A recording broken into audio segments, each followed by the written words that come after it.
Hi everyone, my name is Peka Fanai and I'm a music producer and songwriter from Mizoram.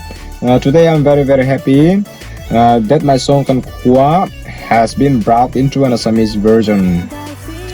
Beautifully presented by Chayanika and her team. She's an adorable artist from Assam.